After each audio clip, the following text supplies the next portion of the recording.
M SKM MKS, dan Ibu Naya Pratiwi, STMKS.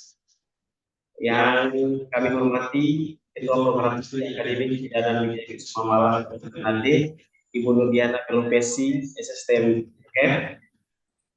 Yang kami hormati pada hari ini setelah Rahmat Maulana SKM sebagai materi, yang kami hormati seluruh tenaga pendidik dan pendidikan dengan akademik dalam nanti, dan seluruh mahasiswa prodi di bidang pidana akademik dalam pemahaman nanti yang saya banggakan. Pertama-tama, marilah kita panjatkan puji syukur kehadirat Allah Subhanahu wa taala yang mana berkat rahmat-Nya kita dapat berkumpul dalam keadaan sehat walafiat untuk menghadiri acara kuliah pakar dengan tema peran bidan dalam kesiapsiagaan dan tanggap darurat di lingkungan berbasis kepulauan. Salawat dan salam tak lupa kita haturkan kepada junjungan Nabi besar Muhammad SAW yang telah membawa kita dari alam kegelapan menuju alam yang terang seperti yang kita saat ini. Baiklah, di sini saya akan membacakan susunan acara pada pagi hari ini. Yang pertama, pembukaan yang mana telah terlewati tadi. Yang kedua, kata sambutan sekaligus pembukaan acara oleh Ibu Direktur. Yang ketiga, pembacaan doa. Yang keempat, acara inti. Dan yang kelima, penutup. Baiklah, langsung saja kita memasuki acara yang pertama. Untuk memulai acara, marilah kita buka dengan mengucapkan Bismillahirrahmanirrahim bersama-sama.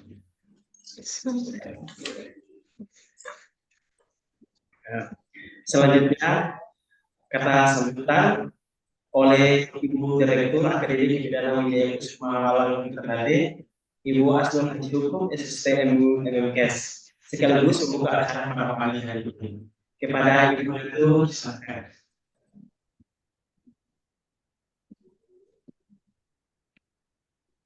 Ya, terima kasih Pak Alan. Assalamualaikum warahmatullahi wabarakatuh. Waalaikumsalam warahmatullahi wabarakatuh. Dan salam sejahtera bagi kita semua. Alhamdulillah, puji syukur, mari sama-sama kita panjatkan kehadirat Allah Subhanahu wa taala, Tuhan yang Maha Esa atas segala curahan nikmat kepada kita semua. Bapak, Ibu, serta mahasiswa, yang utamanya yang saya hormati para narasumber, kita bersyukur bahwa pada hari ini kita kedatangan tamu dari Stikes Husada Maluku, yaitu Pak Rahmat Wabula, SKEP MKEP, sebagai narasumber yang sebentar nanti akan memberikan materinya dengan judul Peran Bidan dalam Kesiapsiagaan dan Tanggap Darurat di Lingkungan Berbasis Kepulauan. Materi ini sangat penting karena sesuai dengan visi Adi Wijaya Kusuma, yaitu menghasilkan tenaga bidan yang kompeten dalam penanganan kegawat daruratan kebidanan di daerah kepulauan dan pesisir. Untuk itu, simaklah dengan baik para mahasiswa sekalian materi yang akan disampaikan nanti. Dan kepada narasumber Pak Ners Rahmat SKEP MKEP, kami ucapkan terima kasih telah berkenan pagi ini memberikan materi pada kegiatan kuliah pakar pada pagi hari ini. Dengan demikian, saya membuka kegiatan kuliah pakar pada pagi hari ini dengan mengucapkan Bismillahirrahmanirrahim. Kegiatan kuliah pakar pagi hari ini judul peran bidan dalam kesiapsiagaan dan tanggap darurat di lingkungan berbasis kepulauan dibuka dengan resmi.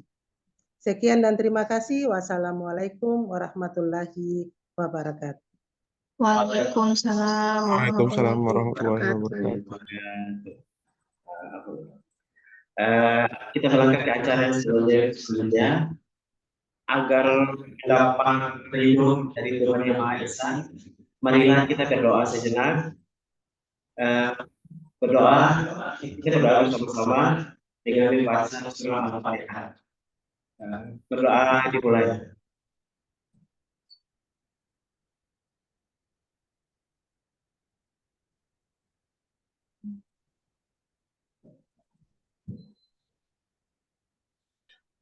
Berdoa selesai.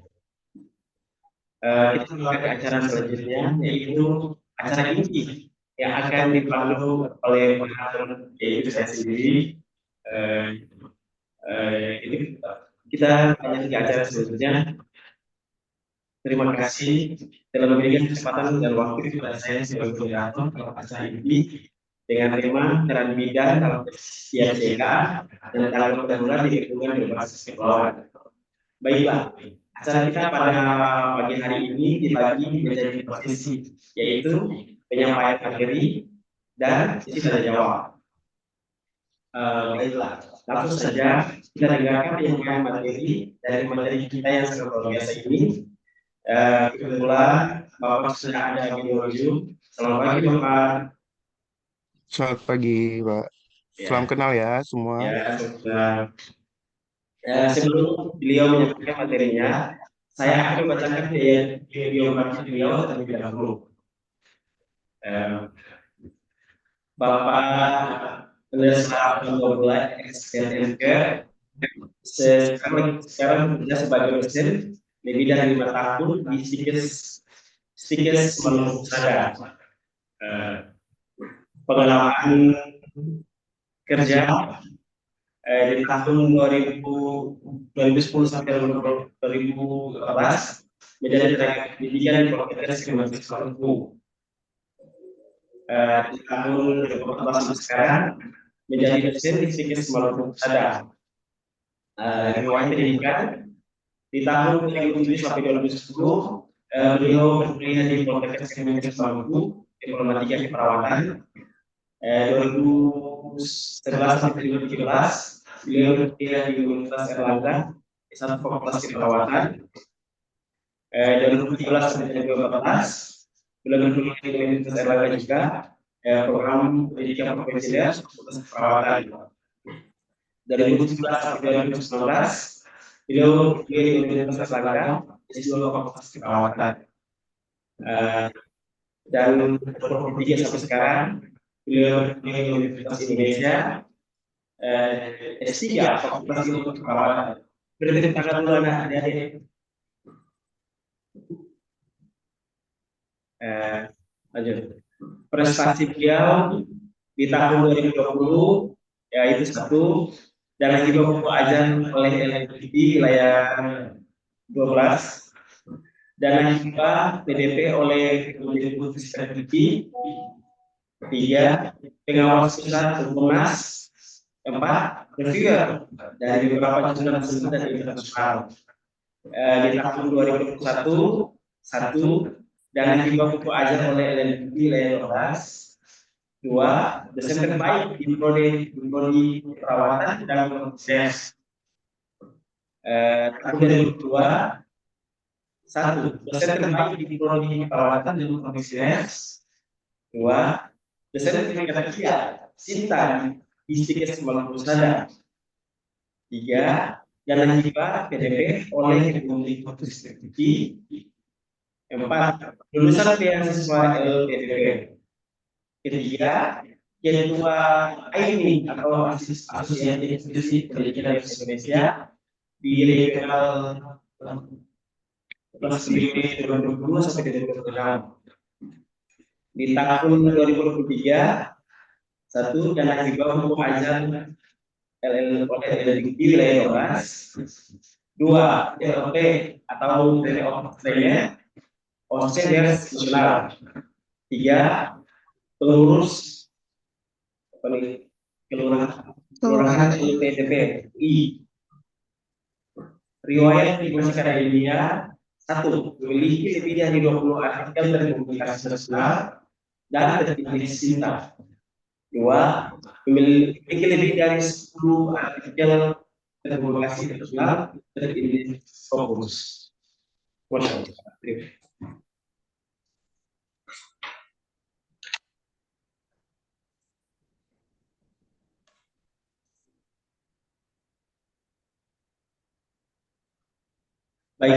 itu tadi biografi dan rekapitulasi dari materi pada pagi hari ini. Selanjutnya, saya serahkan kepada Bapak untuk menyampaikan materinya. Pada Bapak Daslah mulai SKLGR, disilahkan. Baik, terima kasih sebelumnya Pak Sahlan. Yang saya hormati Ibu Direktur Akbid Wijaya Kusuma Malang dan jajarannya, para wakil direktur dan Ibu Kaprodi Akbid Wijaya Kusuma dan Pak Sahlan tentunya, dan serta mahasiswa mahasiswi ya, bukan mahasiswa ya, mahasiswi ya semuanya, Akbid Wijaya Kusuma Malang. Alhamdulillah syukur dapat amanah ya dari Bu Dian untuk memberikan sedikit materi, sedikit sharing terkait dengan bagaimana peran bidan dalam kesiapsiagaan dan penanganan gawat darurat ya untuk di kepulauan, berbasis kepulauan seperti itu ya. Oke, saya izin share materi dulu ya. Prinsipnya saya tidak menggurui ya. Kita akan sedikit sharing terkait dengan bagaimana peran dari bidan.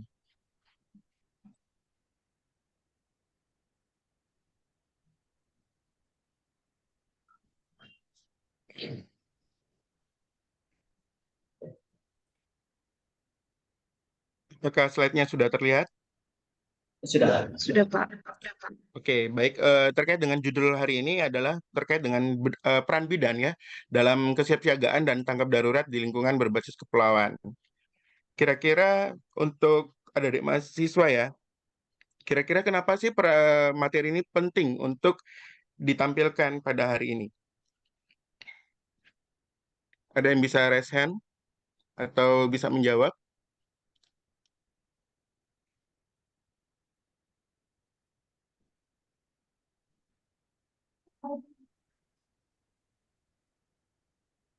Ada yang tahu urgensinya apa ya? Kenapa sampai materi ini penting untuk disajikan?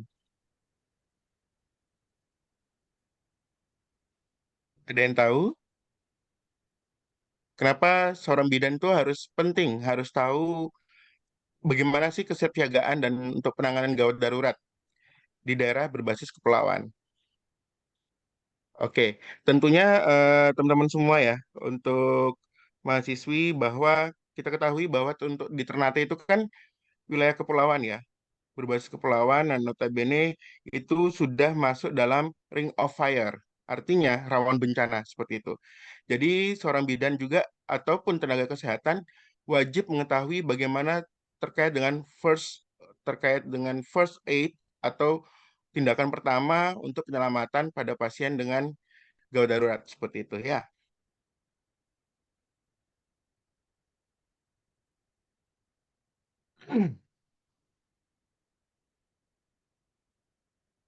Ini tadi CV saya sudah disampaikan oleh moderator. Gini, kita masuk ya, bahwasanya bidan itu memainkan peran kunci dalam memastikan kesehatan dan keselamatan masyarakat di wilayah kepulauan yang sangat rentan terhadap bencana alam. Mereka bertanggung jawab untuk mempersiapkan, merespons, dan memulihkan komunitas dari situasi darurat seperti itu. Kenapa sih penting peran bidan dalam manajemen bencana? Ada 3 poin yang kita harus ketahui, yaitu adalah bagaimana posisi strategis dari bidan. Kemudian yang kedua adalah peran edukasi dan sosialisasi, dan koordinasi serta kolaborasi. Kita bahas satu-satu ya. Terkait dengan posisi strategis bidan, bidan merupakan tenaga kesehatan yang berperan penting dalam manajemen bencana. Mengingat posisi dari bidan yang dekat dengan masyarakat dan memiliki kompetensi dalam penanganan kasus kesehatan darurat. Yang kedua adalah peran edukasi dan sosialisasi. Bidan berperan dalam memberikan edukasi kepada masyarakat tentang kesiapsiagaan bencana, serta tindakan yang harus dilakukan saat terjadi situasi darurat. Yang ketiga adalah koordinasi dan kolaborasi. Bidan berkoordinasi dengan pihak terkait seperti pemerintah daerah, layanan kesehatan, dan lembaga kebencanaan untuk memastikan respon yang terorganisir dan efektif saat terjadinya bencana. Terkait dengan kondisi geografis dan tantangan lingkungan Kepulauan Kota Ternate, ya, bahwasanya Kota Ternate itu terletak di Kepulauan Maluku Utara yang terdiri dari 8 pulau utama, di mana kondisi geografisnya yang dikelilingi oleh lautan memiliki tantangan tersendiri dalam manajemen bencana. Berkaitan dengan infrastruktur yang terbatas, kemudian akses komunikasi dan transportasi yang terbatas antar pulau, serta kerawanan terhadap bencana alam seperti gempa bumi, tsunami, letusan gunung berapi menjadi kendala utama. Kompetensi bidan dalam penanganan situasi darurat. Ada 4 poin yang harus teman-teman ketahui bahwa yang pertama bidan harus menguasai yang namanya adalah manajemen kedaruratan. Kenapa harus manajemen? Bidan harus memiliki kemampuan untuk mengidentifikasi, menilai, dan menangani situasi kedaruratan seperti perdarahan, cedera, dan komplikasi kehamilan. Bidan dilatih untuk melakukan tindakan penyelamatan nyawa serta secara tepat dan cepat seperti itu berkaitan dengan respon time untuk kedaruratan. Kemudian yang kedua, evakuasi dan pertolongan pertama. Bidan peran penting dalam proses evakuasi dan memberikan pertolongan pertama kepada korban bencana. Bidan terlatih dalam teknik-teknik mobilisasi, stabilisasi, dan transportasi pasien yang aman. Jadi ini adalah istilahnya untuk penanganan triase. Ya, triase itu adalah pembedaan warna ya untuk melakukan tindakan yang emergensi. Artinya untuk triase untuk adik-adik bidan semua pernah masuk di ruang UGD belum? Di rumah sakit. Pernah ya, ada yang namanya warna merah, kuning, hijau, hitam di lantai itu ya. Pernah lihat belum? Yang seperti garis itu. Nah, itu adalah namanya triase. Jadi pasien datang itu harus dinilai berdasarkan tingkat emergensi dari si pasien tersebut. Ya, ada yang warna merah itu yang paling penanganan pertama. Kemudian yang kedua adalah yang warna kuning. Yang ketiga adalah warna hijau dan terakhir itu adalah warna hitam. Dan notabene itu berbeda sekali dengan pada saat disaster ataupun bencana di masyarakat. Justru yang harus ditolong pertama itu adalah yang warna hijau. Artinya pasien yang notabene dia bisa mobilisasi seperti itu. Artinya dia bisa bergerak sendiri ke daerah evakuasi seperti itu. Kemudian baru ke warna kuning.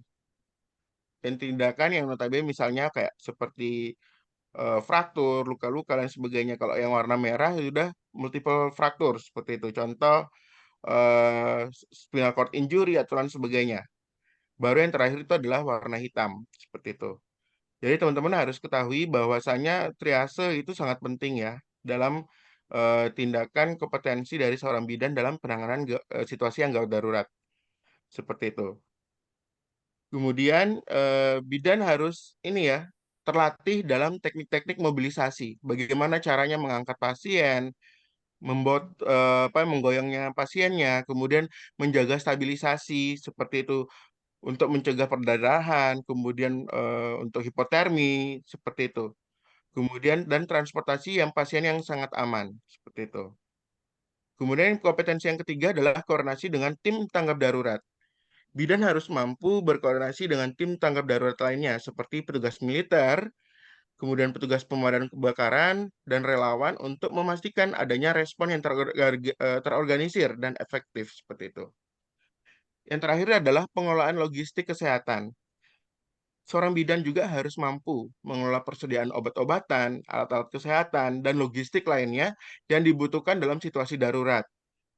Bidan menjamin ketersediaan dan distribusi yang sangat tepat seperti itu. Bagaimana terkait dengan koordinasi dan komunikasi bidan dengan pihak terkait? Ada 3 poin. Yang pertama adalah koordinasi dengan pemerintah daerah. Bidan berkoordinasi dengan pemerintah daerah untuk memastikan alur informasi dan komando itu yang jelas dan dalam situasi yang darurat seperti itu. Membangun hubungan yang baik dan melakukan simulasi bersama adalah kunci efektivitas dari koordinasi dari tim gawat darurat. Jadi saran saya mungkin Budian nanti mata kuliah kegawat daruratan atau manajemen disaster itu bisa melakukan simulasi bersama berkaitan dengan pemilihan triase dan sebagainya atau penanganan gawat darurat di disaster seperti itu. Bisa dimasukkan dalam mata kuliahnya. Kemudian yang berikutnya adalah komunikasi dengan masyarakat. Bidan menjadi garda terdepan dalam menyampaikan informasi kesehatan dan prosedur evakuasi kepada masyarakat. Selain kita harus ketahui berkaitan dengan sistem evakuasi, masyarakat juga harus tahu peran kita sebagai tenaga kesehatan harus memberikan edukasi kesehatan kepada masyarakat. Kira-kira untuk sebelum terjadinya bencana, saat terjadi bencana, dan pasca bencana, dan proses recovery pasiennya ataupun masyarakat itu seperti apa. Jadi masyarakat harus tahu, mulai dari tahap pra-bencana itu seperti apa. Mulai dari tahap persiapan, apapun saja alat-alat ataupun bahan-bahan yang harus disediakan, ada memiliki tas sendiri ya untuk menyelamatkan harta benda ataupun poin-poin penting misalnya kayak sembako dan sebagainya, baju yang seadanya. Jadi kalau misalkan ada gempa ataupun bencana yang lain, itu langsung siap sedia seperti itu. Kemudian pada saat bencana, apa yang harus dilakukan? Misalkan jalur evakuasi, titik kumpulnya di mana, itu kita harus lakukan edukasi ke masyarakat dan lakukan simulasi juga bersama dengan tokoh pemuda ataupun tokoh masyarakat yang ada. Kemudian pada saat recovery, oh bagaimana nih cara melakukan terapi healing? Ya, seperti itu. Healing bukan artinya rekreasi ya, tapi untuk melepaskan penat ataupun psikis yang dialami oleh si pasien dari pasca bencana seperti itu. Kemudian lakukan komunikasi yang efektif dan empati sangat penting untuk membangun kepercayaan dan ketangguhan masyarakat atau istilahnya adalah resiliensi seperti itu. Kemudian yang ketiga adalah sinergi dengan tenaga kesehatan lain-lainnya. Bidan juga bekerja sama dengan dokter, perawat, dan tenaga kesehatan lainnya untuk memastikan penanganan kasus kesehatan darurat berjalan dengan lancar. Pembagian tugas dan komunikasi yang baik menjadi kunci keberhasilan. Berdasarkan pengalaman juga saya kemarin waktu tahun 2019 ya, itu setelah saya lulus S2, kemudian bulan Oktober ataupun November itu sudah gempa tuh di Ambon dengan kekuatan 6,8 skala Richter. Dan di situ pada saat itu dia di lingkungan kampus juga. Kita mengungsi di gunung di belakang kampus dan itu juga ada beberapa pasien ibu hamil yang notabene partus malam harinya.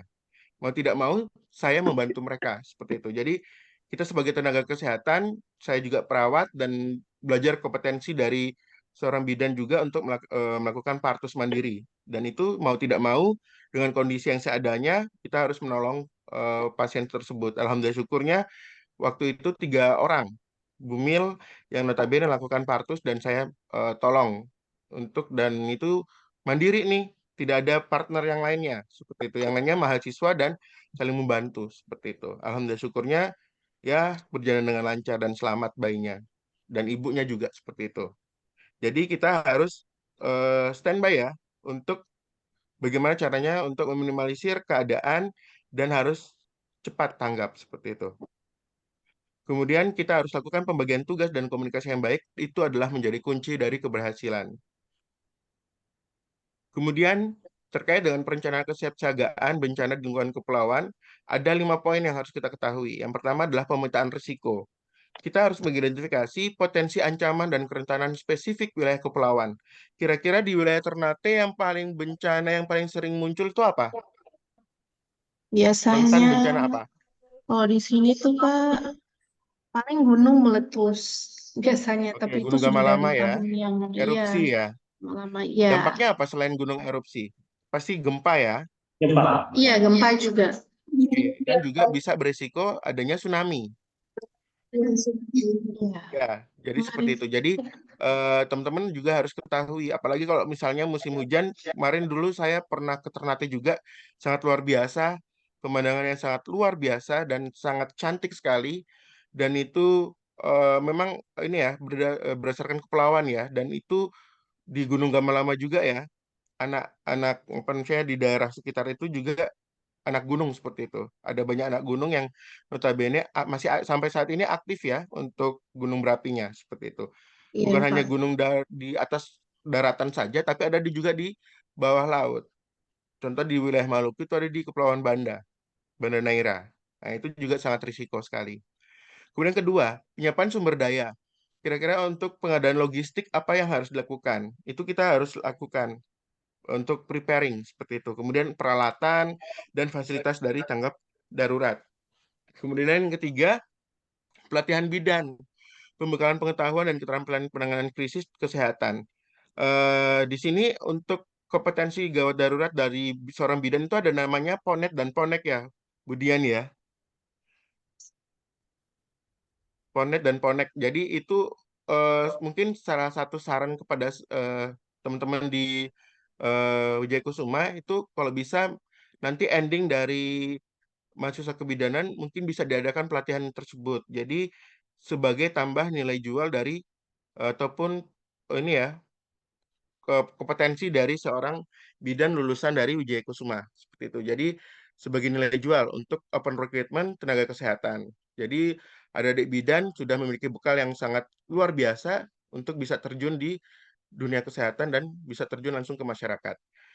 Kemudian yang keempat adalah koordinasi lintas sektoral. Kolaborasi dengan instansi terkait untuk membangun kesiapsiagaan yang secara bersama. Yang kelima, kita harus lakukan simulasi dan uji coba, evaluasi dan perbaikan rencana tanggap darurat secara berkala. Kebetulan kalau di wilayah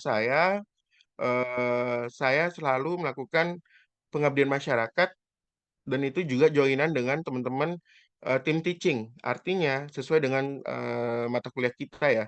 Kebetulan saya juga mengajar di kegadratan di keperawatan dan juga di kebidanan. Jadi saya kerjasama dengan mereka, teman-teman dosen, dan kita juga mengajak mahasiswa untuk melakukan pengabdian masyarakat bersama. Jadi pematerinya kami, nanti simulatornya atau mensimulasi adalah mahasiswa. Dan itu nanti outputnya adalah publikasi, dan itu bisa bermanfaat untuk menunjang akreditasi kita, seperti itu. Jadi kita lakukan simulasi tanggap darurat nih.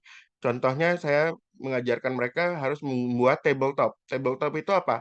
Kayak miniatur. Jadi bagaimana caranya dari satu kelas itu dibagi beberapa kelompok untuk membuat miniatur bagaimana tanggap darurat untuk bencana.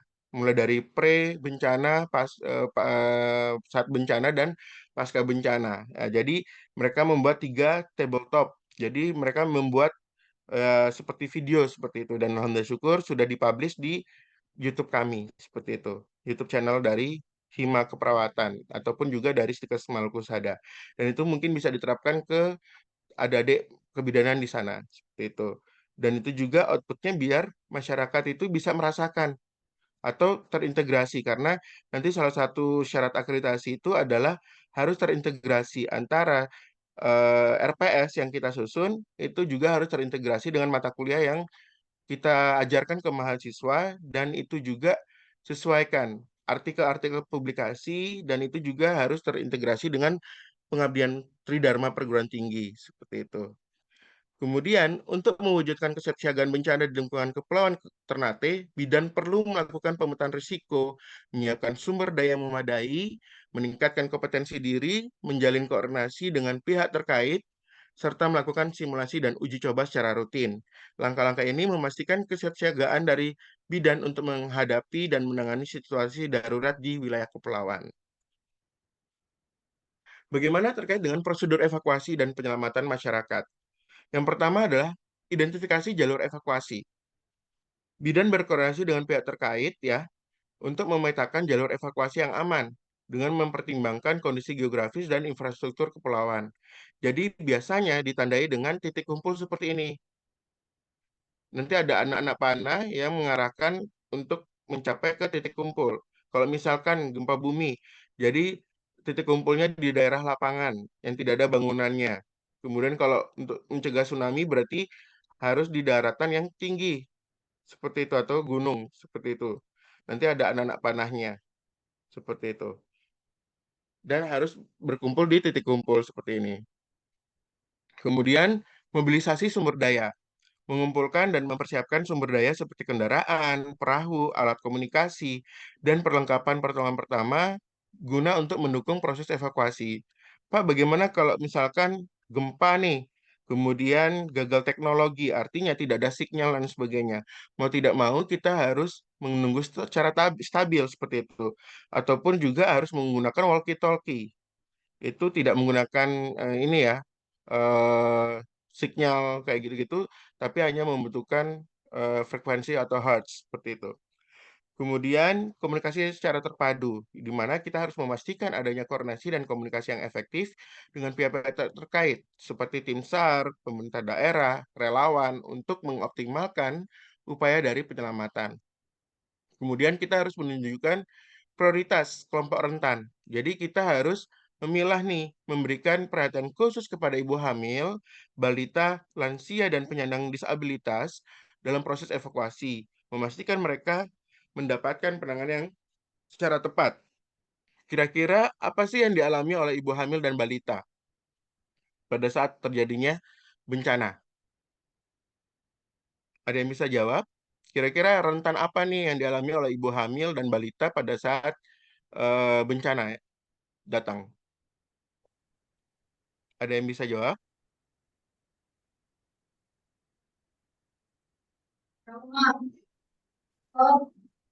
Kira-kira risiko apa ini kalau misalkan ibu hamil dan balita pada saat terjadinya bencana? Salah satunya adalah terjadinya perdarahan. Ya, alhasil nanti takutnya si ibunya lagi shock seperti itu. Bisa risiko perdarahan dan juga bisa partus dini seperti itu. Ataupun juga balita bisa mengalami apa namanya traumatik seperti itu. Jadi kita harus apa namanya melakukan trauma healing seperti itu. Kemudian penanganan kasus kesehatan darurat di lingkungan kepulauan, yang pertama adalah pengaturan sistem evakuasi. Bidan berperan dalam mengatur jalur evakuasi dan titik pengumpulan korban untuk memastikan penanganan kesehatan yang cepat dan tepat. Karena harus berdasarkan dari golden period.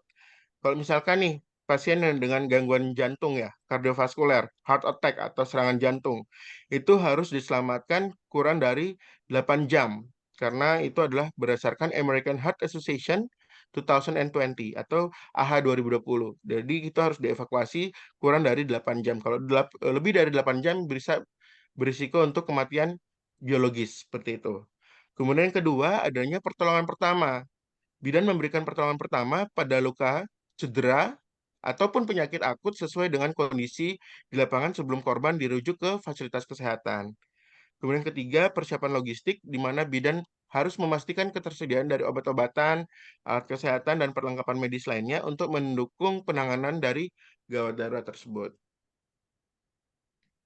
Peran bidan dalam pemulihan pasca bencana itu apa saja? Yang pertama adalah koordinasi rehabilitasi, di mana bidan berperan penting dalam mengkoordinasikan upaya rehabilitasi layanan kesehatan di lingkungan terdampak bencana, termasuk pemulihan fasilitas kesehatan dan reintegrasi antara tenaga kesehatan. Seperti itu. Kemudian yang kedua, adanya dukungan psikososial, di mana bidan harus memberikan dukungan psikososial bagi masyarakat, terutama ibu dan anak-anak, untuk membantu mereka bisa pulih dari trauma dan dampak psikologis dari pasca bencana yang saya sampaikan tadi bisa trauma healing. Trauma healing itu bisa dilakukan sesuai dengan tingkat usianya. Kalau misalkan usia toddler, itu kita lakukan games-games yang menarik untuk mengalihkan isu terkait dengan traumatikalnya mereka. Kemudian untuk anak usia sekolah bisa dilakukan terapi bermain juga ataupun juga bisa melakukan eh, bermain yang lainnya. Misalnya untuk cerita ataupun melakukan terapi bermain misalkan sesuai dengan tingkat usianya. Kemudian untuk usia dewasa bisa melakukan trauma ini ya untuk apa implementasi dari pelatihan relaksasi nafas dalam ataupun refleksi diri seperti itu untuk menurunkan risiko dari pasca bencana. Kemudian pemberdayaan masyarakat.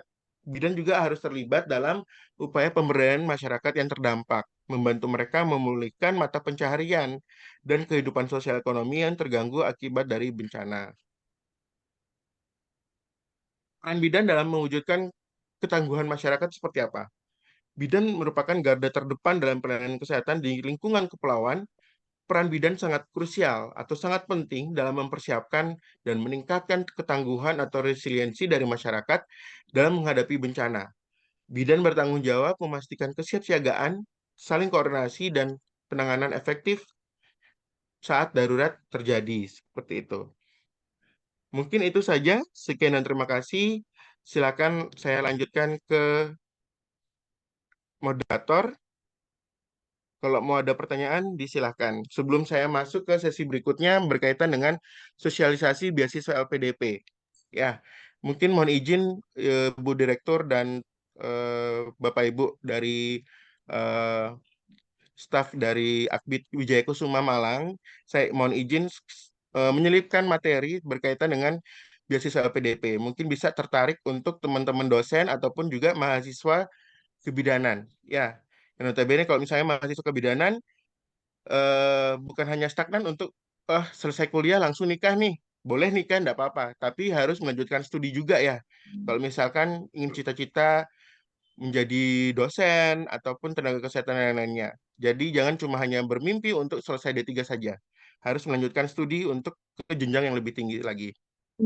Saya serahkan ke Pak Sahlan, silakan yang mau bertanya. Selanjutnya kita lanjut ke acara sesi tanya jawab kepada mahasiswa yang ingin bertanya mengenai materi peran bidan dalam kesiapsiagaan dan tangkap darurat di lingkungan berbasis kepulauan. Kepada seluruh mahasiswa disilakan kalau ada pertanyaan.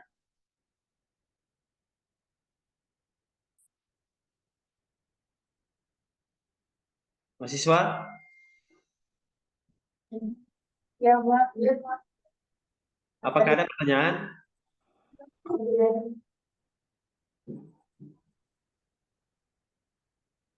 Kalau ada yang mau bertanya, mohon dikasih dekat sama laptop biar kedengaran suaranya.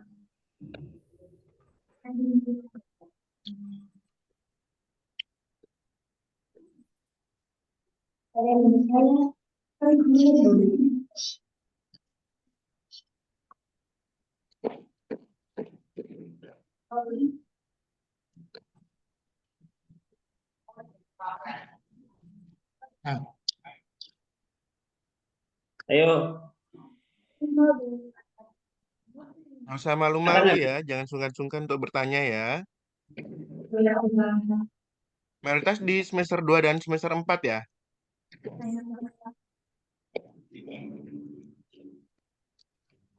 Kalau semester 4 Budian udah dapat mata kuliah itu belum ya? Kegadratan.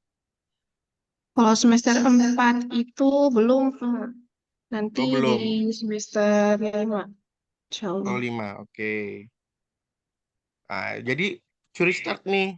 Jadi silakan adik-adik untuk mau bertanya. Bagaimana peran bidan untuk tanggap darurat, apa itu triase dan sebagainya. Silakan ditanyakan. Kalau enggak ada, mungkin sambil jalan ya, saya berikan materi terkait dengan sosialisasi beasiswa LPDP ya. ya. Ada yang bertanya? Ada yang bertanya? Lanjut ya. Oke.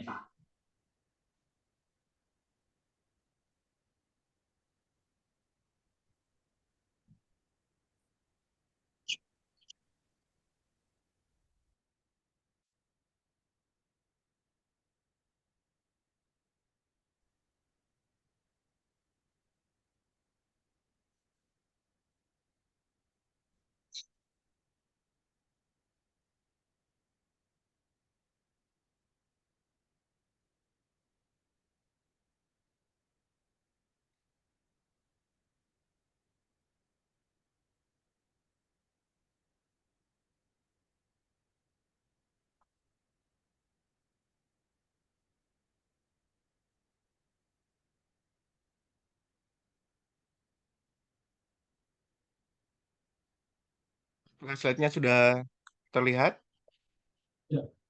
Sudah. Oke, baik. Sebelumnya terima kasih. Saya lanjutkan lagi ya untuk materi yang berikutnya terkait dengan jalan ninja untuk meraih beasiswa LPDP. Ya, jadi mungkin ada adik mahasiswi, ada yang sudah tahu apa itu beasiswa LPDP? Ada yang tahu? Ya, ada yang tahu? Oh, belum tahu Kak, kayaknya. Oke, baik. Jadi beasiswa LPDP itu adalah beasiswa berdasarkan dari Kementerian Keuangan ya, seperti itu.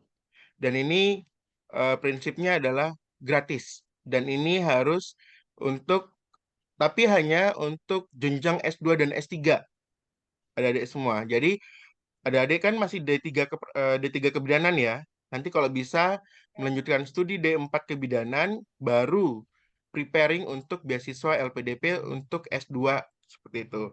Ataupun juga S3 bisa melanjutkan studi di dalam negeri dan di luar negeri seperti itu. Oke, apa itu beasiswa LPDP?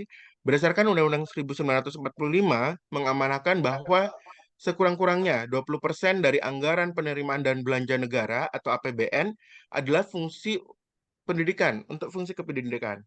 Kemudian pemerintah menetapkan Perpres nomor 12 tahun 2019 tentang dana abadi pendidikan atau DAP dengan regulasi yang dimaksud untuk program-program pemanfaatan dana abadi di bidang pendidikan dilakukan oleh LPDP bekerja sama dengan apa? Dari Kemendikbud-Ristek-Dikti ya. Kemudian ada juga Kementerian Agama dan BRIN ataupun Badan Riset dan Inovasi Nasional. Tentang LPDP dan adik-adik semua dan teman-teman dosen semua, LPDP berkomitmen untuk mempersiapkan pemimpin dan profesional masa depan serta mendorong inovasi demi terwujudnya Indonesia yang sejahtera, demokratis, dan berkeadilan. LPDP terus bergerak menuju organisasi yang memiliki daya saing tinggi bukan hanya pada skala lokal namun juga untuk skala regional bahkan internasional. Dari layanan lembaga LPDP juga itu bebas biaya, tidak dipungut biaya sepersen pun untuk terkait dengan registrasi dan sebagainya. Dan terima kasih untuk tidak memberikan gratifikasi atau imbalan dalam bentuk apapun kepada pegawai dari LPDP. Dan teman-teman semua bahwasanya LPDP itu tidak ada orang dalam ya. Sekarang ini langsung murni semua. Karena seleksinya lumayan ketat ya, tapi harus di preparing. Jujur saya pribadi mempersiapkan diri selama 3 bulan untuk meraih untuk beasiswa LPDP seperti itu. Ini adalah sebaran penerimaan layanan beasiswa LPDP per 31 Juli 2023, di mana total penerima beasiswa adalah 40.175 orang.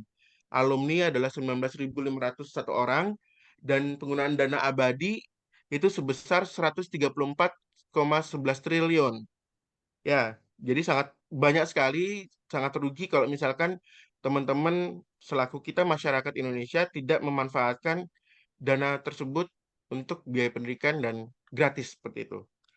Riset yang didanai itu sebesar sejumlah 1.891 judul untuk daerah afirmasi dan targeted afirmasi seperti kita, wilayah Maluku, semua kabupaten termasuk dalam daerah afirmasi atau daerah tertinggal.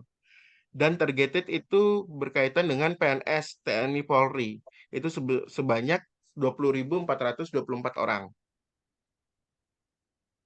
LPDP menyelenggarakan program beasiswa, baik itu magister ataupun doktor, untuk putra-putri terbaik di Indonesia.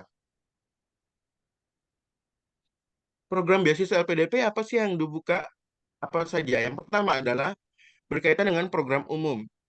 Ada yang namanya beasiswa reguler. Beasiswa reguler ini biasa yang mendaftar adalah yang dari Jawa ataupun yang bukan daerah 3T. Seperti itu. Kemudian beasiswa perguruan tinggi utama di dunia.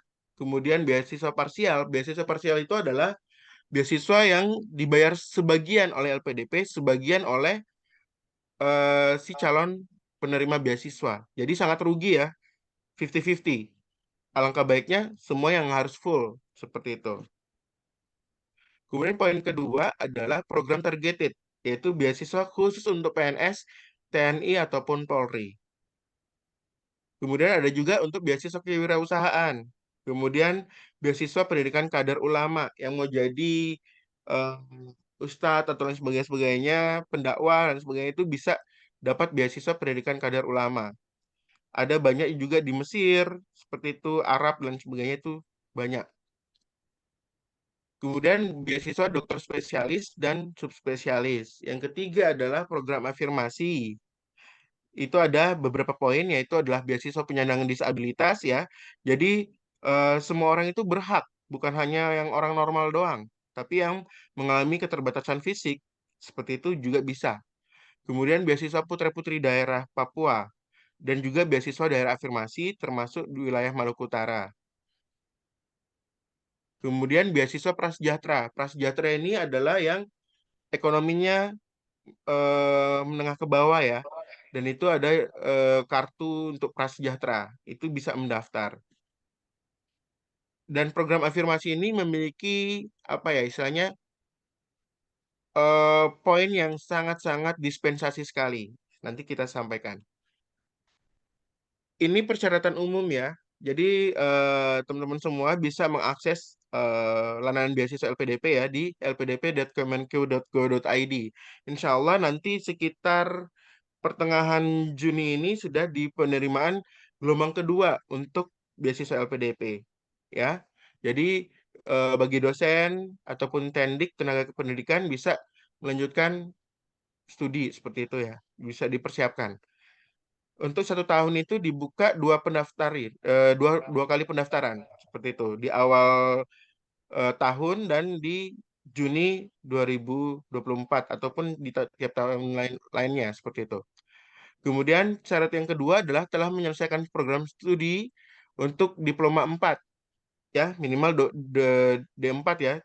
Jadi untuk adik-adik mahasiswa yang masih D3 kalau bisa ada rezeki bisa lanjut D4 hanya setahun saja seperti itu. Ataupun program sarjana S1 untuk beasiswa magister, kalau untuk program magister S2 untuk beasiswa doktoral. Kemudian tidak sedang menempuh studi ongoing atau artinya masih dalam proses perkuliahan nih, tidak boleh. Untuk yang daerah afirmasi ya, tapi kalau untuk daerah untuk yang reguler itu bisa. Semester 2 itu masih bisa. Kalau semester 3 udah kuliah, berarti itu tidak bisa lagi. Seperti itu. Baik itu dalam negeri ya, ataupun di luar negeri. Tidak sedang mendaftar atau menerima beasiswa yang lainnya. Jadi tidak bisa double funding. Artinya, beasiswanya itu double. Seperti itu. Kemudian ini adalah linknya, kemudian memenuhi ketentuan batas usia pendaftar pada 31 Desember di tahun pendaftaran. Kalau untuk daerah afirmasi, itu S2 itu maksimal 47 tahun. 47 tahun. Kalau untuk jenjang S3 itu maksimal 50 tahun, teman-teman semua. Kemudian IPK pendaftar S2 untuk daerah afirmasi itu adalah 2,50 yang S1-nya ataupun D4-nya. Sangat ini ya luar biasa sekali ya. Kalau yang reguler itu adalah 3,00. Kalau untuk apa namanya pendaftaran untuk S2. Kalau yang daerah afirmasi 2,50. Kalau untuk S3 itu minimal S2-nya dapat IPK-nya 3,00 minimal. Seperti itu. Kalau reguler itu dia 3,25 deh kalau tidak salah. Kemudian yang kedelapan adalah memilih perguruan tinggi tujuan dan program studi sesuai dengan ketentuan LPDP. Jadi nanti ada draftnya, ada filenya nanti bisa saya share ya, berkaitan dengan kampus-kampus mana yang bisa terinclude beasiswa LPDP. Dan notabene tidak perlu diragukan ya, itu adalah kampus-kampus terbaik di dunia. Kemudian syaratnya nanti bisa saya share. Ini nanti adalah buku panduannya. Nanti saya share materinya nanti di Budian ya. Nanti Budian minta tolong untuk di-share ke teman-teman dosen ataupun juga mahasiswa. Nanti bisa di-download. Seperti itu. Ya, Pak. Terus yang berikutnya adalah yang paling jadi momok ya adalah sertifikat TOEFL nih. Ya, TOEFL itu apa? Kemampuan untuk berbahasa Inggris. Dan untuk dalam negeri magister itu TOEFL ITP untuk daerah afirmasi sangat-sangat dispensasi adalah skornya 400 minimal. Minimal 400. Kalau reguler itu 500. Reguler itu 500. ya. Jadi bisa TOEFL ITP, TOEFL IBT, PTA, IELTS, Duolingo English Test, TOEFL juga bisa ya. Jadi teman-teman untuk yang mau urus Javung ya, kan harus punya TOEFL tuh. Nah, itu bisa skornya minimal 36. Kemudian untuk pendaftar program magister luar negeri, untuk TOEFL ITP-nya adalah 500 ya, dan IELTS-nya itu adalah 6. Tapi kalau untuk reguler itu dia 7. Seperti itu. Kemudian kalau untuk luar negeri, reguler itu kalau tidak salah 600 deh. Kalau tidak salah tuh. Kemudian pendaftar program doktor dalam negeri ya, untuk S3, itu TOEFL ITP 450. Kalau saya kemarin daftar di tahun 2022 itu TOEFL ITP saya itu 526. Dan kalau untuk di S3 keperawatan di UI itu adalah 530. Jadi kebetulan saya kurang 4 poin ya. Dan itu rewardnya adalah dari LPDP menyediakan untuk program pengayaan bahasa. Dan itu free. Kita 6 bulan saya dapatnya di ini ya, Universitas UIN Sunan Kalijaga di Yogyakarta. Jadi kita dapat duit transport, itu pun juga naik Garuda ya. Dan itu free semua dari LPDP dan dapat biaya bulanan. Dapat sekitar 4,3 juta per bulan. Dan itu kita dapat selama 6 bulan. Itu di luar gaji, teman-teman semua. Jadi kita sangat luar biasa. Tapi saat ini di Jogja WMR-nya udah naik ya. Jadi dapat 4,5. Kalau di UI di Jakarta itu 5 juta per bulan. Seperti itu. Sangat luar biasa ya, menggugah selera ya untuk melanjutkan studi lanjut seperti itu. Kemudian untuk dokter luar negeri TOEFL ITP 500 ya. Dan teman-teman semua harus sertifikat TOEFL ITP yang berlaku harus berasal dari lembaga resmi penyelenggara tes TOEFL ITP di Indonesia. Kemudian melampirkan surat rekomendasi dari tokoh masyarakat atau akademisi, dapat memilih online form ataupun bisa diunggah seperti itu. Ini adalah contoh sertifikat TOEFL ITP. Jadi sertifikatnya itu bukan hanya satu lembar ini ya, jadi ada 3 lembar seperti itu. Jadi kemarin untuk tes beasiswa LPDP, alhamdulillah syukur sudah memenuhi syarat ya 526. Kalau di UI itu tes SIMAK UI itu 530. Alhamdulillah syukur selesai pengayaan bahasa, skor saya 603, naik seperti itu. Dan ini teman-teman juga harus memiliki sertifikat ini sebagai syarat untuk pendaftaran. Kemudian untuk pendaftaran beasiswa LPDP, poin pertama ya, jadi teman-teman semua bisa login ya secara online di beasiswa lpdp.kemenko.go.id. Jadi harus membuat akun dulu. Kemudian yang kedua adalah melengkapi dan mengunggah semua dokumen yang dipersyaratkan pada aplikasi pendaftaran. Jadi alangkah baiknya dibaca dulu tuh buku panduannya, buku panduan pendaftarannya. Jadi apa saja persyaratan-persyaratannya. Nanti dari platform beasiswa LPDP, apapun platform beasiswanya itu semua akan memfasilitasi, misalkan ada coaching. Jadi ada mentoring, cara pengisian esai, kemudian cara mengisi, itu bagaimana kontribusi untuk negeri, itu seperti apa nanti di coaching. Kalau saat ini alhamdulillah syukur kemarin ya 2023 saya coaching 16 orang semua lolos. Untuk dokter spesialis itu ada 4 orang dan lain sisa itu ada 5 orang di luar negeri. Lolos juga, dalam negeri juga bisa alhamdulillah syukur lolos juga seperti itu di UI semua. Kalau dalam negeri, kalau di luar negeri itu ada di Flinders University, ada juga di satu di Oxford University, ada juga satu di Taiwan, ada juga satu di ini apa ya kemarin ya di Belanda di Netherlands seperti itu. Kalau yang saat ini alhamdulillah syukur saya mengcoaching 26 orang. Dan ini sisa tunggu pengumuman saja nih tanggal 10 seperti itu 10 Juni. Kemudian ketiga pastikan melakukan submit aplikasi ya pendaftaran untuk mendapatkan kode registrasi ataupun pendaftaran. Yang keempat, pastikan dokumen-dokumen pendukung seperti surat rekomendasi, surat keterangan yang sejenis diterbitkan pada tahun 2024 atau sesuai dengan tahun pendaftaran. Seperti itu.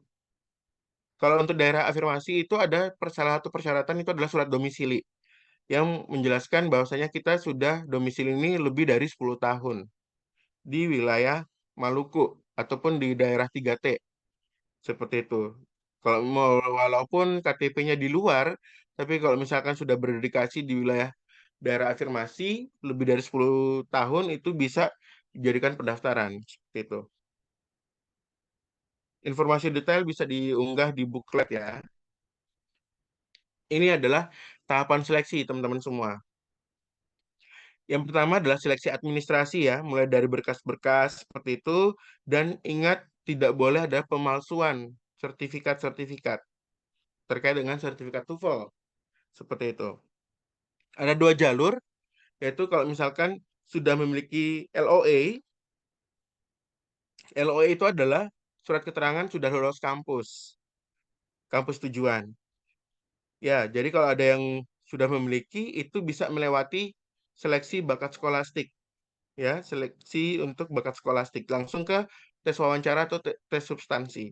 Tapi kalau belum memiliki LOA itu harus melewati dulu seleksi bakat skolastik. Kalau saya pribadi sih ini ya dapat beasiswa dulu baru tes untuk di kampusnya seperti itu. Karena biasanya kalau di tes kampus itu kan ada wawancara nih. Nanti ditanya nih, penanggung jawab untuk biaya pendidikan itu apa? Siapa? Kalau misalnya biaya mandiri itu pasti ada pertimbangan khusus nih dari pihak kampus. Takutnya tidak bisa menyelesaikan studi tepat waktu. Nah, jadi kalau sudah ada dapat beasiswa itu sebagai eh, apa ya? Sebagai unggulan lah ya. Siapa tahu bisa dijadikan rekrutmen untuk bisa lolos di kampus tersebut. Seperti itu. Jadi saran saya eh, bolehlah terserah lah mau memiliki LOA dulu baru tes beasiswa ataukah belum memiliki LOE tapi tes beasiswa dulu. Kalau untuk tes bakat skolastik itu adalah seperti tes potensial akademik, mulai dari matematika, deret angka, analisis, sebagainya, case study kayak gitu-gitu. Kemudian habis itu baru seleksi substansi. Seleksi substansi itu adalah wawancara. Nanti ada coachingnya juga kok. Untuk seleksi bakat skolastik dan substansi juga ada coachingnya. Yang penting registrasi saja dulu di Mata Garuda. Kemudian untuk seleksi substansi itu dia kiblatnya adalah di esai yang kita tulis ya, baik itu kelemahan, ke analisis SWOT lah ya, seperti itu kelemahan, kemudian yang menciri khaskan kita itu apa membedakan antara kita dengan calon awardee yang lainnya. Kemudian kalau sudah lolos seleksi substansi baru untuk penetapan penerima beasiswa seperti itu. Ini adalah jadwal di tahun ini ya. Nanti untuk pendaftaran nanti di tahap kedua itu nanti tanggal 19 Juni. Nah, untuk dua periode ini sudah ada namanya masa sanggah. Kalau di zaman saya itu masih belum ada masa sanggah. Jadi masa sanggah itu adalah kalau misalnya hasil seleksi administrasi nih, ya, nanti dinyatakan tidak lulus nih, nanti bisa disanggah nih. Kira-kira apa yang dikurangkan, apa yang kurang dari administrasi yang kita sudah registerkan. Nanti bisa dilengkapi seperti itu. Kemudian yang lainnya bisa di ini sesuaikan. Untuk LPDP, teman-teman harus ketahui bahwa kalau misalkan sudah lolos ya beasiswa LPDP itu tidak jadi jaminan ya lulus kampus, tapi harus seleksi lagi kampusnya, ya seperti itu. Kemudian yang berikutnya lagi bahwasanya kalau kita sudah lulus beasiswa LPDP, kita diberikan waktu selama 18 bulan untuk lolos kampus. Jadi kalau lebih dari 18 bulan itu beasiswa kita sudah hangus, seperti itu. Ini adalah passing grade ya untuk seleksi skolastik. Kalau yang umum skornya 150, targeted yang PNS TNI Polri itu 120, afirmasi 90 teman-teman. Jadi sangat luar biasa, skornya rendah sekali. Kalau saya tes skolastik kemarin itu skor saya itu sekitar berapa ya kemarin ya?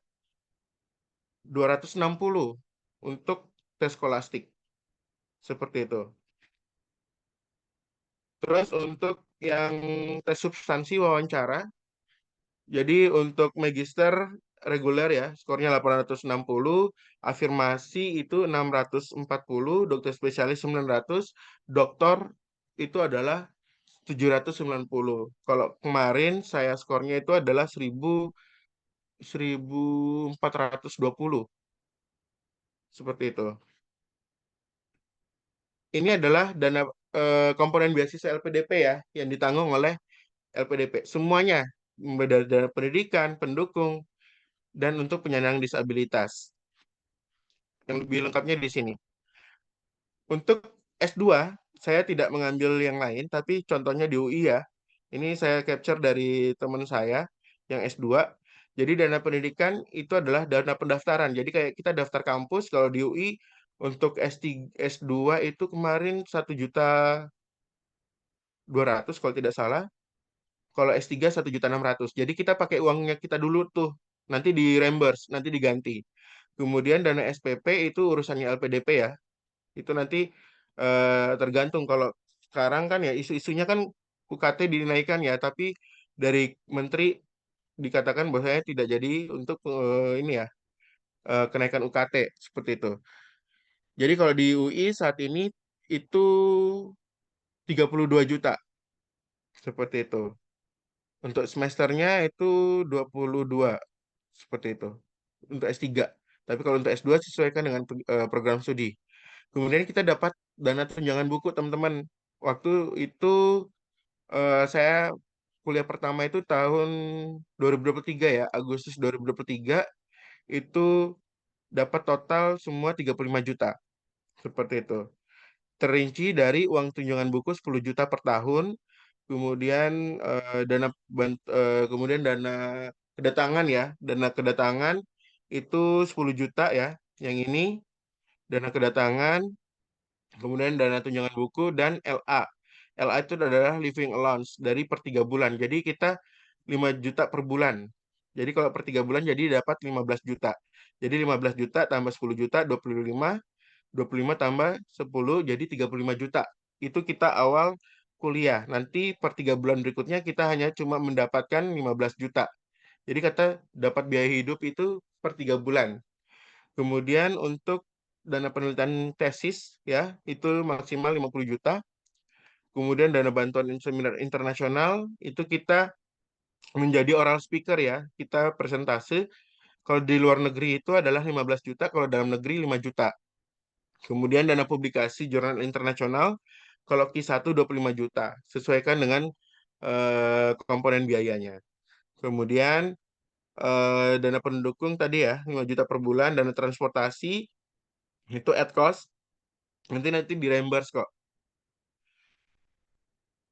Kemudian dana asuransi kesehatan itu ditanggung oleh BPJS, jadi per tahun, kelas 1. Kalau untuk S3 sama ya, sama dengan S2, yang membedakan hanya dana penelitian maksimal 150 juta ya, itu yang lab. Kalau yang non lab itu 60 juta. Kemudian yang membedakan juga itu adalah adanya dana tunjangan keluarga ya bagi yang sudah menikah. Jadi 25% pertanggungan dari dana hidup bulanan. Jadi 25% dari 5 juta. Kan lumayan tuh, tapi ditambah dengan per 3 bulan. Jadi biaya itu maksimal untuk 2 orang. Kemudian bagaimana pasca studi? Jadi penerima beasiswa wajib kembali mengabdi untuk di Indonesia. Pak, bagaimana cara mengabdinya? Terserah teman-teman mau jadi dosen atau yang sudah jadi dosen tetap mengaplikasikan di Tridharma Perguruan Tinggi, boleh silahkan. Nanti untuk kembali ke Indonesia berkontribusi selama 2 kali masa studi ditambah dengan 1 tahun. Jadi ya notabene 3 tahun lah ya, seperti itu. Kemudian yang berikutnya siapkan esai terbaik. Jadi komitmen kembali ke Indonesia, rencana pasca studi dan rencana kontribusi di Indonesia itu ya minimal 1.500 sampai 2.000 kata. Kemudian kalau untuk S3 harus menyiapkan proposal penelitian. Itu juga sama, 1.500 sampai 2.000 kata. Kemudian riwayat ini ya untuk CV itu harus disiapkan ya, mulai dari riwayat pekerjaan, organisasi. Jadi untuk adik-adik mahasiswa yang masih kuliah saat ini silakan harus berprestasi. Jadi baik itu tingkat nasional ataupun provinsi. Jadi harus wajib mengikuti pelatihan atau workshop ya, seminar-seminar, webinar itu kalau bisa ikut untuk mengumpulkan sertifikat-sertifikatnya. Kemudian ada riwayat penelitian ya. Jadi untuk adik mahasiswa ini kan ada ini ya LTA ya, untuk KTI seperti itu ya. Kalau bisa dipublikasi seperti itu. Nanti bisa konfirmasi dengan dosennya. Kemudian melakukan konferensi ataupun seminar seminar nasional ataupun internasional. Kemudian mendapatkan penghargaan. Nah, itu bisa diikutkan seleksi. Kemudian patuhi segala ketentuan, artinya bahwasanya kalau di LPDP itu menemukan kemarin itu di angkatan saya, itu ada satu orang memasukkan ini ya, sertifikat TOEFL. Alhasil di blacklist lah itu. Jadi dibekukan beasiswanya oleh pihak LPDP. Jadi teman-teman harus jujur ya, ya apa adanya lah seperti itu. Jadi jangan pakai istilahnya ini pakai joki-jokian kayak gitu itu tuh kelihatan sekali seperti itu. Ini nanti silakan di follow Instagram ya semuanya. Mungkin itu saja. Sekian dan terima kasih. Kalau punya mohon maaf. Wassalamualaikum warahmatullahi wabarakatuh. Saya kembalikan ke Pak Sahlan. Yang mau bertanya silakan terkait dengan beasiswa. Ataupun dosen-dosen juga boleh, silakan. Ya, adik-adik, apakah ada yang mau bertanya? Masih mau bertanya tentang bidang tadi Dan atau tentang beasiswa LPDP?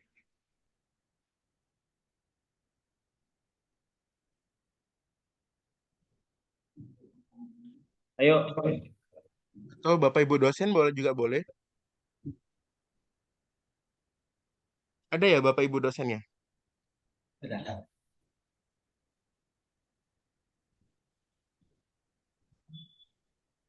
Atau Budian mungkin?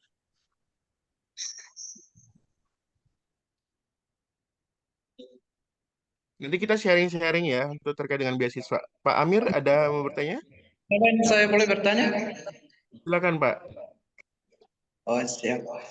Assalamualaikum warahmatullahi wabarakatuh. Waalaikumsalam warahmatullahi wabarakatuh. Baik, terima kasih Pak. Saya izin bertanya terkait dengan beasiswa LPDP ini Pak. Tadi saya sempat kutip bahwa untuk mendapatkan beasiswa LPDP ini, Bapak mempersiapkan waktu selama 3 bulan ya? Ya. Ya, jadi pertanyaan saya di sini, untuk mempersiapkan waktu selama 3 bulan itu hal-hal apa yang perlu kita siapkan? Karena saya juga sebagai dosen, jadi untuk mempersiapkan waktu selama 3 bulan itu, atau dokumen apa yang perlu kita siapkan? Agar ke depan kita bisa, dosen-dosen ini kita bisa melaju ke tahapan untuk beasiswa LPDP itu Pak. Terima kasih. Oke, sangat luar biasa ya Pak Amir. Saya izin ya Pak Sahlan ya, saya jawab ya. Berkaitan, saya jujur awalnya kenapa sampai saya tertarik beasiswa LPDP. Jujur, awalnya itu saya tidak tertarik dengan beasiswa karena saya pikir saya baru selesai studi S2, selesai 2019, saya alumni UNER. Kebetulan juga Bu Nurdiana, Bu Dian ini partner saya dulu di Maluku Sada dan ya soulmate lah ya, seperti itu. Jadi saling kontak-kontakan. Eh Bu Dian juga lulus S2 di Unhas kemarin ya? ya, Oke, jadi selesai studi kita kontak-kontakan. Terus saya ini ya termotivasi kenapa harus melanjutkan beasiswa LPDP. Saya memiliki partner, beliau lagi lanjut S3 di UK, di USA, United States of America. Beliau ngambil S3 Hukum Kesehatan. Nah, dan situ beliau memotivasi saya. Ayo Pak Mato, lanjutlah, nanti lanjut S3. Saya bisa, masa kamu tidak bisa seperti apa? Ayo dicoba dulu. Saya pikir, ya benar juga ya. Dicoba dulu ya. Dan itu saya belum melaporkan ke pembina yayasan saya. Saya tes beasiswa itu that's so very secret. Jadi saya berbenturan juga dengan akreditasi keperawatan di prodi kami. ada 2 prodi, jadi keperawatan dan nurse. Jadi saya harus mempersiapkan juga, dan saya memegang 2 standar kriteria borang ini ya, borang 9 ya. Untuk 9 standar saya dipegang di pengabdian dan penelitian di waktu itu. Ini itu di sela-sela waktu, Pak. Saya pikirnya ya saya harus prepare apa nih? Saya download dulu nih buku panduannya. Saya baca, salah satu pendaftarannya itu adalah kan wajib ini ya, melampirkan surat keterangan domisili. Saya jujur bukan Ambon asli. Saya tidak ada darah Ambonnya. Saya Buton Jawa. Saya lahir di Nganjuk dan dibesarkan di sana, dan saya papa saya orang Buton, dan di Ambon itu saya dari zamannya SMA. Jadi saya bermodalkan itu adalah dengan ijazah SMA. Ijazah SMA dan KTP. Lain sisa pendidikan saya semua di Jawa. Dan itu alhamdulillah syukur kan sudah lewat dari 10 tahun ya. Dan itu saya membuat esai dan sebagainya itu kebetulan di coaching juga sama teman-teman dari LPDP, ada Pak Hamka, ada Bu Dewi dan sebagainya. Itu saya tidak patah semangat. Saya meminta coaching dari mereka.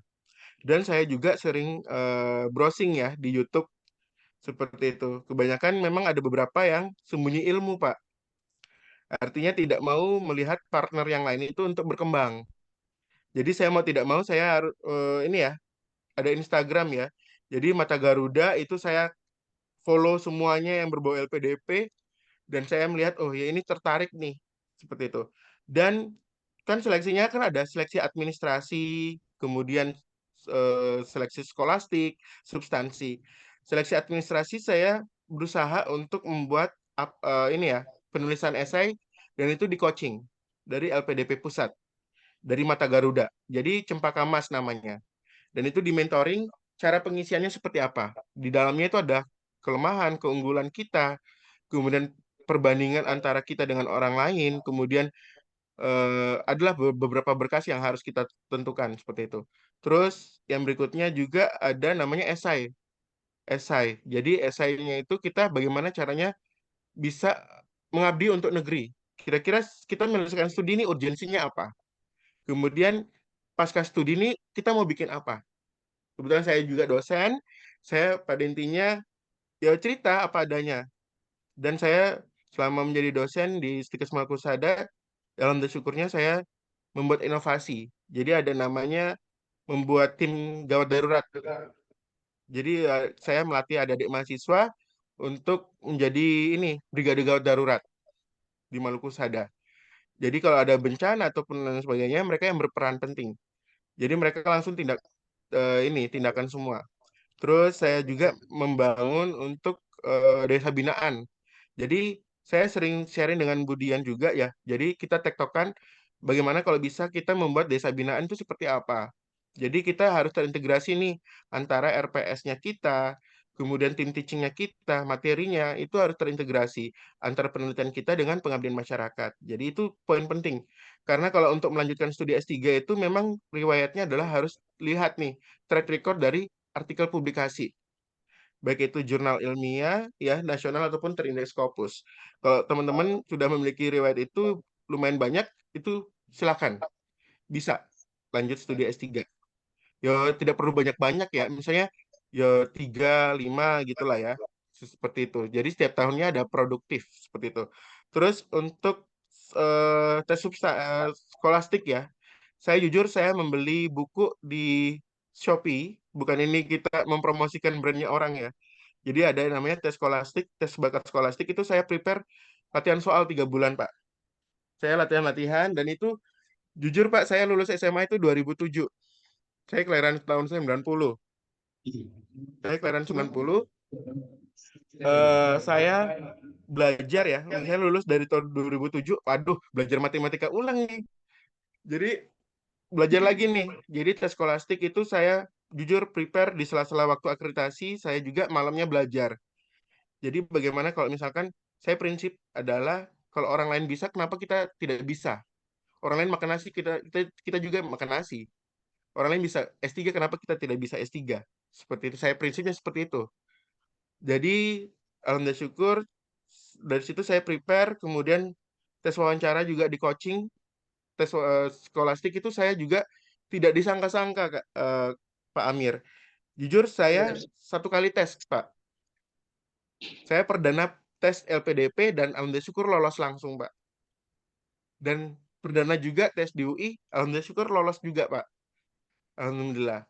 Kemudian kalau tes substansinya itu saya juga di coaching dengan tim Mata Garuda Pusat. Jadi di latihan. Jadi alhamdulillah syukur Bapak juga bisa nanti japri saya kalau misalnya berminat mau lanjut beasiswa, saya akan siap coaching, dan Budian dan teman-teman dari Wijaya Kusuma ataupun alumni yang mau lanjutkan studi S2 ataupun S3 silahkan bisa kontak saya. Nomor kontak saya ada di Budian. Saat ini saya 26 orang Pak coachingnya. Alhamdulillah syukur sisa tunggu pengumuman untuk di tanggal 10 ini Pak. Tahun kemarin 16 orang lolos semua. Ini 26 orang. Saya juga lumayan keteteran nih. Saya apa ya? Sungkan untuk menolak, Pak. Sungkan untuk menolak ajakan misalnya ataupun Kak Mato bisa Kak bimbingan. Oh ya, mari silahkan masuk kayak di WA grup saya kayak gitu. Saya bukan hanya dari wilayah Maluku saja, saya coaching di Jawa Timur, di Surabaya, Malang, kemudian masuk di Mata Garuda Jawa Barat juga. Saya aktif juga di organisasi LPDP, Pak. Kebetulan jadi pengurus juga di Kelurahan LPDP UI. Seperti itu. Jadi, alhamdulillah syukur teman-teman yang saya coaching bisa bisa lolos seperti itu. Bukan karena saya, tapi karena jerih payah mereka juga sih belajar seperti itu. Dan alhamdulillah syukurnya apa ya, baru perdana juga tahun 2023 kemarin tuh saya coaching lolos 16 orang. Wih, sangat luar biasa. Ada kepuasan tersendiri bisa membantu rekan-rekan bisa mendapatkan beasiswa. Dan mereka sukses juga saya bersyukur.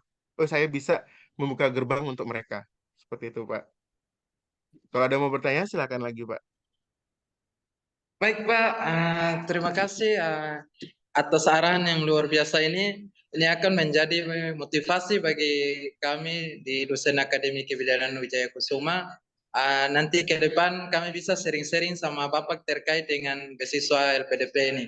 Mungkin itu dari Silakan, Pak. saya, Pak. Terima kasih banyak. Oke, sama-sama, Pak. Ada lagi? Izin Pak, Silakan, terkait Budian. dengan beasiswa LPDP, apakah Bapak bisa coaching kita sebagai dosen Akbid Wijaya Kusuma Malang? Apa? Kenapa tidak, Pak? Apa, Ibu Dian? Apalagi soulmate saya, aduh. Harus saling membantu, toh. Iya Pak. Silakan. Jadi kalau misalkan ada adik mahasiswa yang mau melanjutkan studi, saya senang dengan senang hati ya menerima adik-adik semua, tapi asalkan harus lanjutkan D4 kebidanan dulu nih. Seperti itu. Lanjutkan studi 1 tahun saja. Tidak lama-lama kok. Mungkin bisa sharing dengan Bu Dian, Bapak Ibu dosen di sana, bagaimana caranya untuk lanjut studi D4 kebidanan ya. Kan sekarang sudah ada profesi ya Bu Dian ya, ada Iya. profesi bidan. Jadi kalau saran saya sih S2 dulu ya. Nanti kalau sudah jadi dosen baru ambil profesi seperti itu. Bisa dari duit sendiri sih seperti itu. Kalau untuk LPDP kemarin ini ya, kami follow up ke LPDP pusat karena keperawatan juga ada program spesialis. Teman-teman bidan kami ada spesialis keperawatan, medikal bedah dan sebagainya. Kami kemarin sudah kerjasama dengan OP, follow up dengan Kemenkes dan Ristek Dikti berkaitan dengan mengusulkan pembukaan program beasiswa untuk formasi spesialis keperawatan onkologi. Ya, insya Allah di tahun depan sudah dibuka untuk masuk di plotting beasiswa LPDP. Jadi itu adalah perjuangan kami untuk advokasi berkaitan dengan policy untuk program spesialis keperawatan onkologi masuk di beasiswa LPDP. Seperti itu.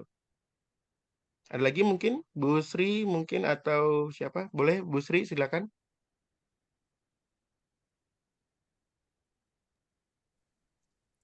Terima kasih. Assalamualaikum warahmatullahi wabarakatuh. Sangat luar biasa Waalaikumsalam warahmatullahi paparannya wabarakatuh. Pak Rahmat ya.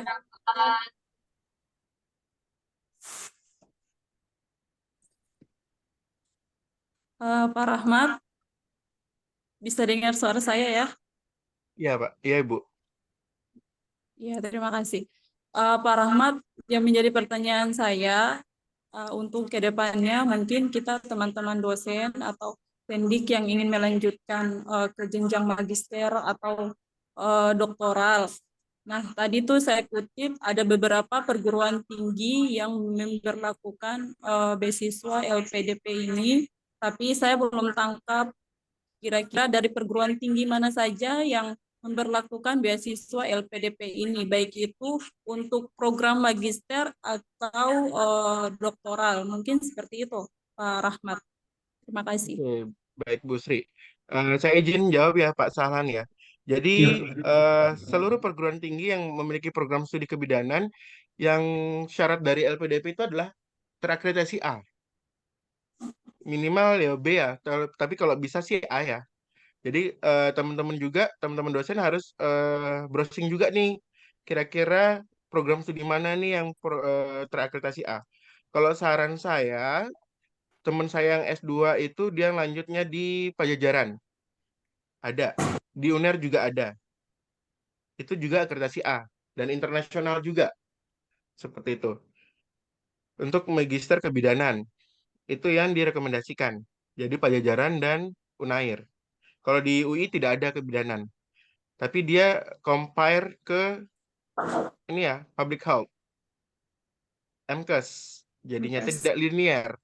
Tapi kalau saran saya alangkah baiknya linear. Karena itu juga menunjang akreditasi Bapak Ibu semua di kampus. Seperti itu. Tapi kalau jalan akhir ya itu sesuai dengan jalan ninja masing-masing ya. Seperti itu. Jadi apa namanya kalau untuk program studi S3 saat ini untuk S3 kebidanan itu tidak ada.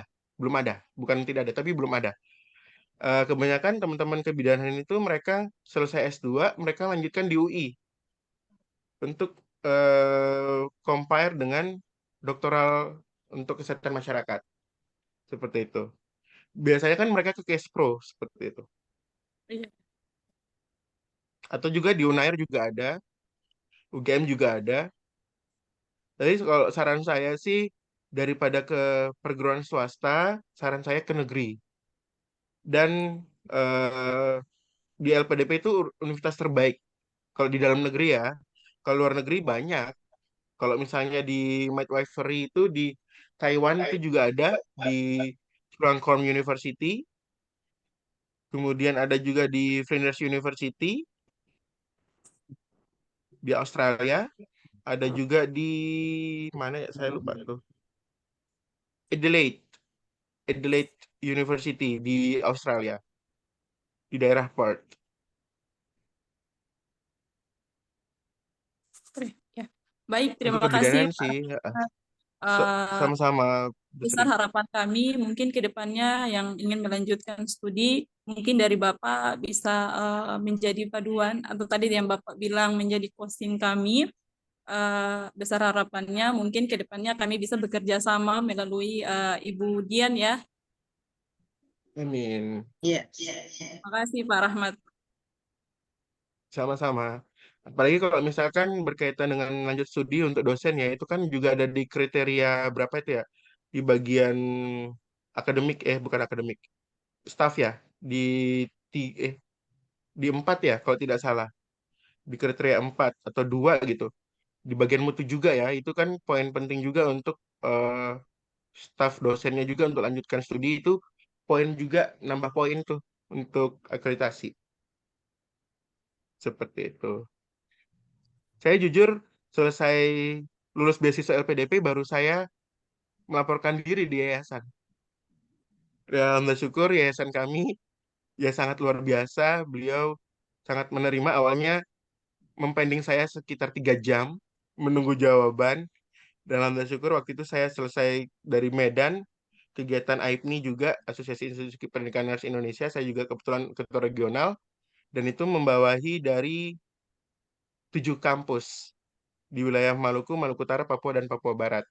Jadi 7 kampus itu saya terintegrasi dengan mereka. Selesai itu baru saya melaporkan diri nih. Alhamdulillah syukur kami di Maluku Sada itu lulus UKOM-nya itu sekitar 98% untuk uji kompetensi. Kebetulan juga saya pengawas pusat seperti itu.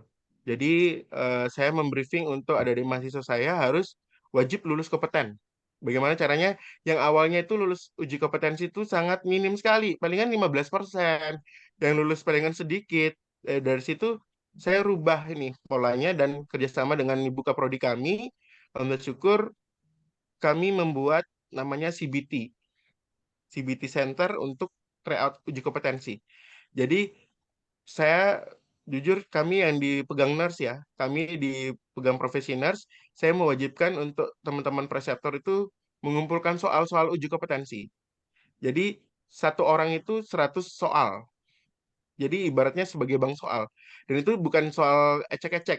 Jadi kami sudah melakukan untuk coaching ini ya, item development, review and development untuk soal-soal uji kompetensi, dan itu alhamdulillah syukur berjalan dengan lancar.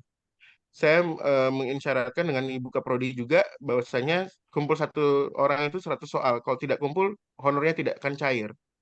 Seperti itu. Jadi pakai ancaman yang sangat halus ya, tapi yang kena di hati. Jadi mau tidak mau mereka harus menyelesaikan untuk mengumpulkan soal dan alhamdulillah syukur itu jadikan bank soal untuk kami. Seperti itu. Dan bisa melakukan tryout dan alhamdulillah syukur dari situ kita bisa UKOM-nya bisa naik 98%. Kami selama 3 tahun berturut-turut dapat reward dari AIPMI sebagai regional yang terbaik di wilayah Maluku, Maluku Utara, dan Papua Barat. Untuk lulus UKOM yang terbanyak. Seperti itu. Nanti mungkin bisa diterapkan oleh teman-teman dari Wijaya Kusuma.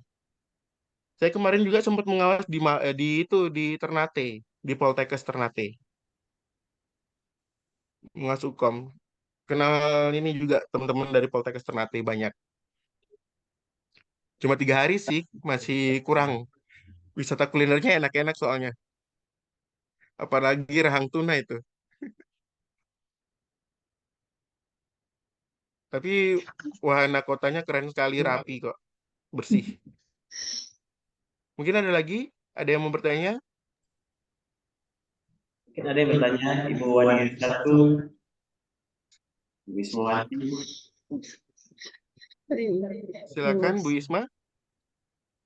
Ya, mohon izin Pak Rahmat. Assalamualaikum warahmatullahi wabarakatuh. Assalamualaikum Bu Waalaikumsalam. Direktur, teman-teman pengelola Aktif Wijaya Kusuma Malang, dan yang saya cintai mahasiswa Aktif Wijaya Kusuma Malang.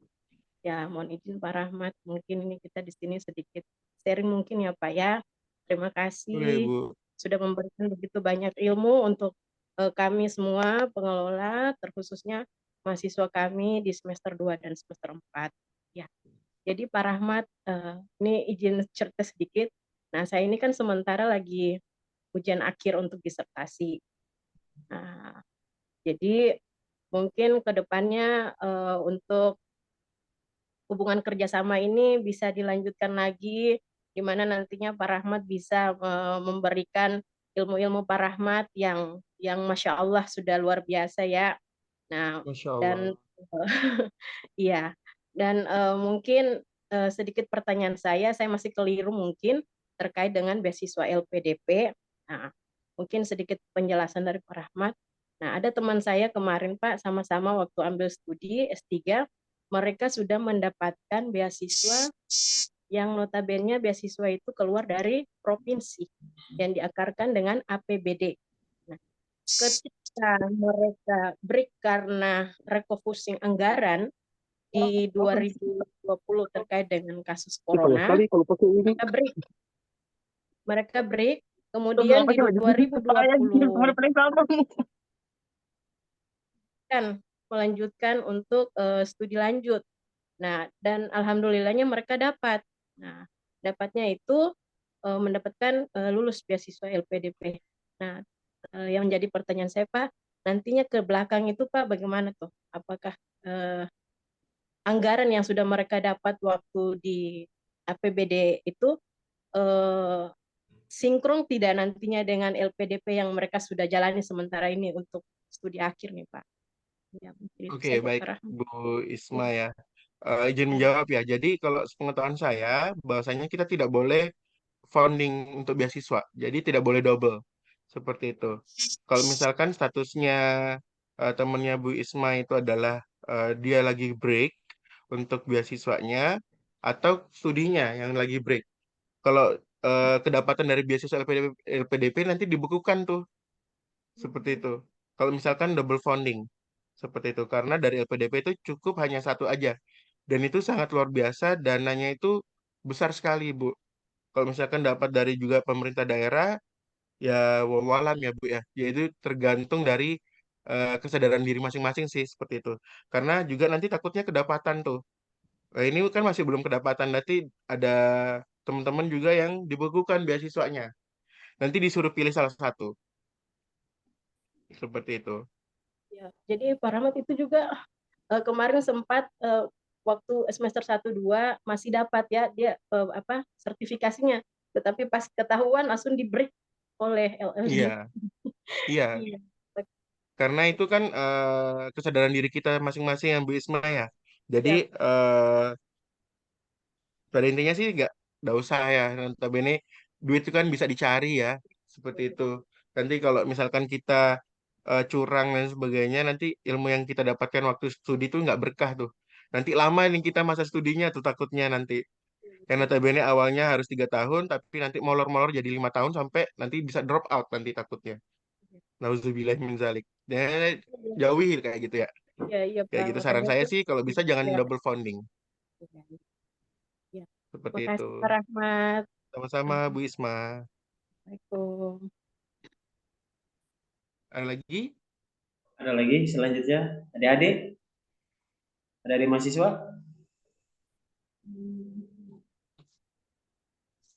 Mungkin bisa ada ini ya sebagai gambaran ya untuk ada mahasiswa. Siapa kira-kira di sini yang mau lanjut studi S2 nih, jadi magister kebidanan nih di dalam kelas. Bisa resen, angkat tangan. Nggak perlu lirik kanan lirik kiri. Kalau misalkan teman-teman mau itu, silakan angkat tangan. Wih, mantap. Sangat luar biasa. Ada yang mau bertanya? Silakan. Kayak ada yang di belakang tadi naik ke depan. Ada yang mau bertanya? Silakan.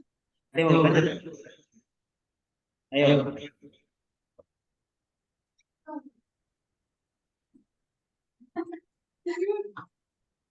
Ada yang mau bertanya? Jadi saran saya untuk adik-adik mahasiswa ya. Jadi selama ini kan masih semester 2 dan semester 4 ini saran saya adalah menabung dulu ya. Menabung berkaitan dengan apa sih sertifikat-sertifikat. Seminar, webinar, pelatihan, workshop dan sebagainya kalau bisa dikumpulkan. Karena itu nanti bisa jadikan reward juga untuk dimasukkan dalam administrasi, di seleksi administrasi. Jadi kita memang tidak butuh yang fisik ya, tapi butuh tahun, judulnya apa, kemudian foundernya siapa, maksudnya yang penyelenggaranya siapa, seperti itu. Kemudian di LLDIKT ini kan ada ini ya, Pemira, pemilihan mahasiswa berprestasi, kemudian apalagi itu seleksi-seleksi yang lain, ya. Ada apa namanya TKBI ya apa TKBI lagi yang seleksi bahasa Indonesia itu debating and English kayak gitu ya debating it's a very Education for important seperti itu bisa diikutkan kalau misalkan ada adik kalau saran saya sih jangan terkungkung di daerah saran saya kalau bisa ukirlah prestasi sedalam-dalamnya karena itu adalah bisa menentukan masa depan kalian seperti itu. Jangan mau dianggap remeh ya. Kita di daerah 3T, kita harus berprestasi. Ya, ukir prestasi, insya Allah akan berkah dan siap menjadi bidan yang profesional, bisa mengabdi di daerah asal untuk membangun daerah Ternate ya. Oke, ada lagi?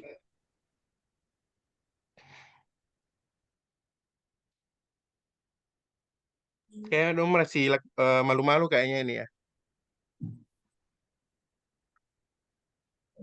Nggak usah malu-malu ya. Oke, jika tidak ada saya kembalikan ke Pak Sahlan. Terima kasih. Oke. Mungkin sudah tidak ada pertanyaan dari Bapak dan Ibu dosen serta mahasiswa. Ibu Keprodi, kita akhiri saja ya.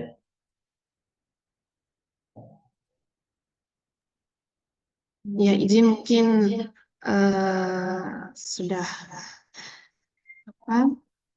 dipahami juga oleh mahasiswa dan juga dosen. Terima kasih Bapak Larahmat yang sudah memberikan materi tentang peran bidan